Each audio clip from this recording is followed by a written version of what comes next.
Hi, Savvy subscribers. In today's video, we're going to talk about a very important subject, one that I'm getting emails on, and that is, are you talking to the right decision maker? How many times have you been stonewalled by the prospect and just frustration sets in because it seems like every turn you make in the sales cycle, there's always a bottleneck? Right after this, we're going to address these issues, and I've got an important question to ask you.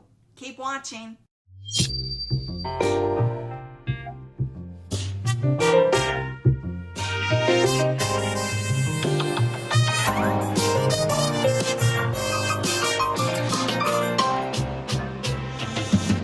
Hi, I'm Harrington, the Savvy Sales Lady, your personal YouTube sales coach, helping you to be sales savvy so you can grow in prosperity and help your clients grow too.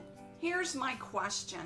Do you know all of the decision makers in the prospect you're calling on? Do you really know the right decision maker? See if this sounds familiar. You've done weeks of research. You're ready to make the presentation in front of the prospect. It's going smoothly. He's nodding in agreement. He's giving you the confirmation that he can say yes. And so at the end, you ask for the sale, and he says, "Oh, I've got to run this by the board." Say what? You find out you've been meeting with an imposter. Take a deep breath before you say or do something rash. Decision makers are oftentimes hard to identify because of the imposters who assume authority and power. It could be a power grab on their part. It could be a way that the company uses to vet out salespeople. Or it could be you're talking to the wrong decision maker. And in today's marketplace, the decision makers are even more hard to reach physically and psychologically. Since this key person, the real decision maker, is essential for moving the sales forward, you absolutely must know who all the decision makers are in the company that you're prospecting. It's common sense, right? But so many salespeople start on the lower level of the organization and try to move upward. That's the wrong approach, and we're going to get into that too. Now, here are some responses I've heard from my clients. I thought, Christine, I was talking to the right person until at the end he said that there were 3 other people I'd have to run this by. Or, all the sales calls are being screened, Christine. And I've heard this many times. She just won't take calls from salespeople. Sound familiar? These are very common responses. So don't feel all alone. Here's 3 common problems. Number 1, you can't identify the decision maker. Number 2, you're blocked from the decision maker. 3, you're uncomfortable talking to the decision maker. So let's handle 1 in this video.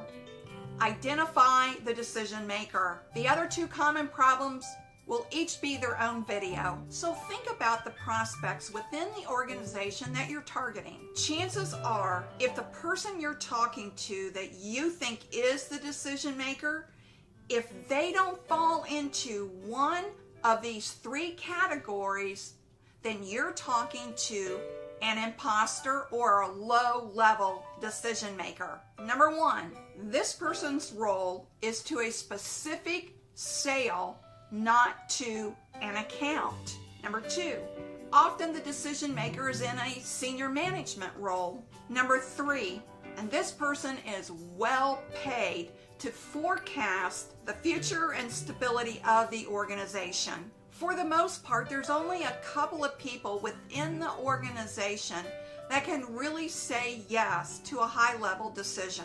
That's why it's important for you to understand the company's organizational structure.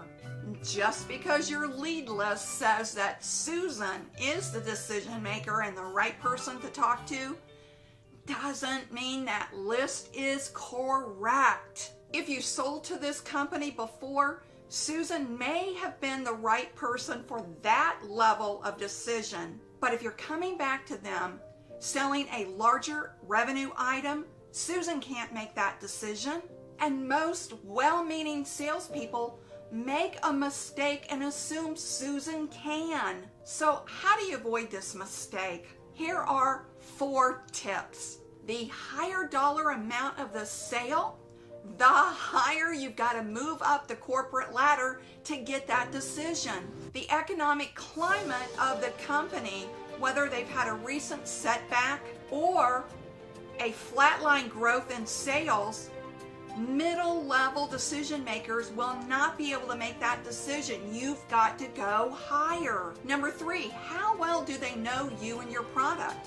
If this is your first sale with that specific company, you will absolutely need to go higher to get a yes. Once they know you, once they've used your products, the next sale you can then target a middle manager decision maker. Gotta have history with you first though.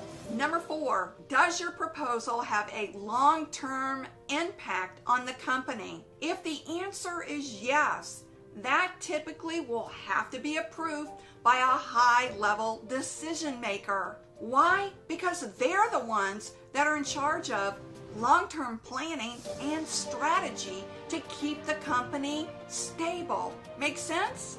Now keep this in mind.